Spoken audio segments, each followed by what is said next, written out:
Hi guys, I'm Andrea, and today I'm going to be talking about E.Lockhart's Genuine Fraud, and it looks a little like this. I really like the cover, it's very soft, and it's a signed copy, so this is what it looks like on the inside. I got this at Barnes & Noble's Black Friday sale thing, and I don't know why something about the book was calling to me from the shelf.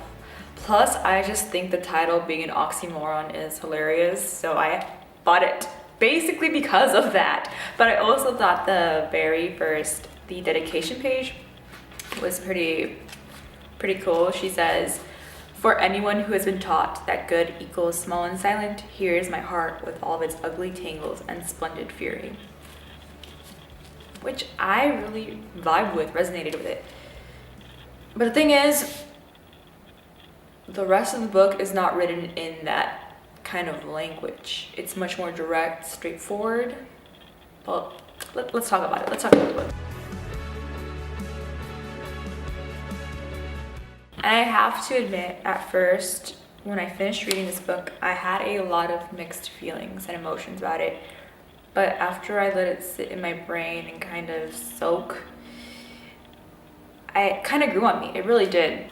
The thing I've heard the most about this book is that it's a lot like The Talented Mr. Ripley, and I've heard people call it kind of a ripoff of it, but I think what's important to know about it is that E.Lockhart herself writes in her author's note at the back of the book that she did draw comparisons to The Talented Mr. Ripley, as well as Great Expectations and this other book called The Man in the Rockefeller Suit, and she also kind of drew inspiration from a lot of other female characters that she's encountered in her reading life that have been living unhappy, ambitious lives themselves. And I think that little blurb is so important, and I almost wish it was at the beginning of the novel just so I could keep it in mind as I was reading the book itself. I think that this is a book that is best read not knowing a lot about it, because it kind of relies on the audience's curiosity as a way to build suspense. So if you know the kind of plot twist, then the entire book kind of feels dimmer in a way, and it's not exactly hard to guess the plot twist. But I think what's interesting is the way that the novel kind of makes you wonder how things got to the way that they did for that plot twist to happen, if that makes sense. And with that being said, I'm going to try to explain this book, or my feelings toward this book, by going into the characters themselves rather than the plot. That being said, this book is in reverse chronological order. So the first chapter that we read as a reader is chapter 18, then it goes back to chapter 1, and the very last chapter is chapter 19, taking us back into the present and kind of wrapping it up. I'll get to that later. But that being said, our main character's name is Jewel. Jewel sees herself as this kind of strong, independent woman. She's always kind of comparing herself to a character in a Marvel superhero film. I feel like she sees herself as this kind of superhuman being that is superior to everybody else. She kind of always compares herself to the protagonist of a film, so she's kind of a little stuck up, I would consider her. She's always making mentions about her fit body. She's always talking about her strong muscles and her strong core and how she's really full of power. And I think she sees herself as a person that's considered unpredictable, and I think that's her little secret power and her little secret with the audience that she likes to share, and it gives her this sense of pride. She sees herself as a person that is small, silent, but deadly, and she sees her unpredictability as an asset to her own self. So because of all this, everybody seems kind of below her. She's better than everybody, even though she doesn't outright say it in the book. You still get that kind of feel.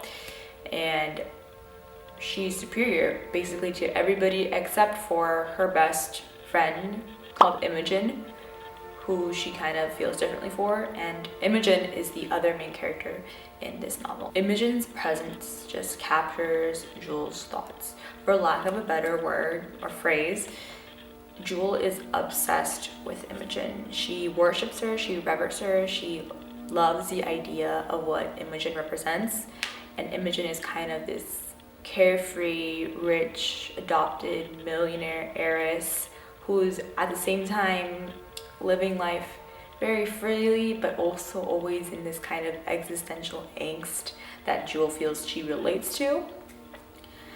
And Jewel is always mentioning her body, Imogen's body. She always makes sure to say all the rings on her fingers, the triple piercings on her ears, her small blonde pixie cut hair, and her very small frame, which I think is interesting because Jewel, I finished the novel and I still don't have a really clear picture of what she looks like. I just imagine her to be this strong kind of person, but her face is a total blur. Meanwhile, Imogen, she describes Imogen so well. Neither character are saints, but their dynamic is especially interesting once you get to the ending of the book. But they do serve as each other's kind of character foes, but they do share one main character trait, and that is that they're master manipulators. Because they are basically amazing at manipulating people, I think the real joy in reading this novel is trying to figure out the truth in all of this. Who's the right person to trust, basically, or whose version of the truth is closest to the objective truth. They're constantly gaslighting each other, and their relationship is kind of just this toxic mess. And as the novel progresses, Jewel just becomes this really highly unreliable narrator. So as a reader, you're kind of not listening to what she's saying as much, and instead you're trying to get context from the scene around her and trying to place the pieces of the puzzle together. So there's also a few prominent side characters like Forrest, who is Imogen's kind of older hipster novelist boyfriend, and we have Brooke, and she's kind of the San Diego girl who is mutual friends with both Imogen and Jewel.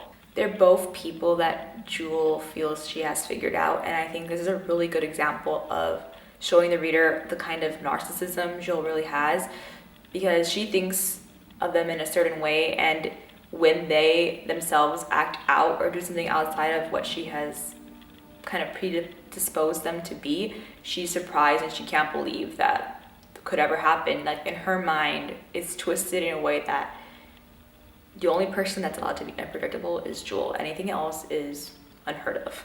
Lies, deception, and fraud are all kind of prevailing themes in the book, but I think it comes down to a story about a girl who gets a taste of power, has these delusions of grandeur, and does everything to not let it go.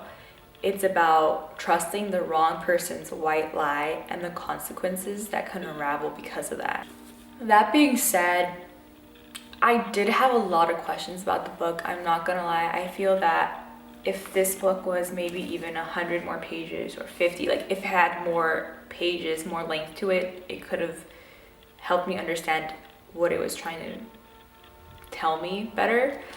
We do have a few more little side characters. Paolo is Jules's very short romantic fling, and there's Patty, who's Imogen's mother, and both of those characters, for me, they were mentioned enough but weren't given that depth that I felt that they were just gonna be future obstacles for Jewel to encounter, and they felt kind of half-baked, their relationships with each character. But yeah, the main thing that really bugged me about it was the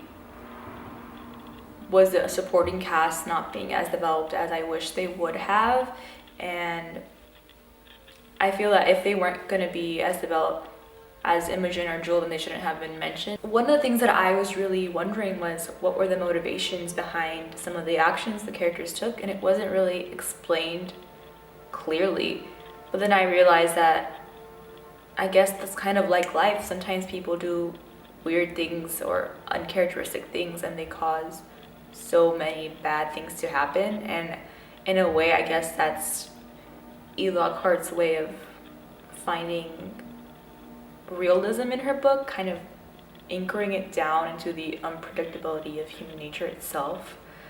But as a reader, I really wish I had more of a reason, just because this is a fiction book, it's not nonfiction. So I think if it had a few more pages, just like 100 more pages, if it was a bigger book, I think I could get a better sense of what was happening. Would I read this book again? I probably would, honestly, just because I would take in consideration the little author's blurb. I think that was such an important blurb, and it should have been in the beginning of the book, because then I could be comparing it, and maybe there are some elements of satire that I missed because I didn't know that it was purposely being compared to the other books that she mentioned. So yeah, But I guess that's the point. I think if you're looking for a book with a definite ending or with a clean wrap up, then this may not be your cup of tea. But if you're looking for a book that kind of delves into the darker side of the human psyche and deals with mania and other mental illnesses, this might be a great addition to your bookshelf. But yeah, that's my thoughts on the book, and I hope you guys enjoyed what I thought. And I'm wondering if you have read this, what did you think?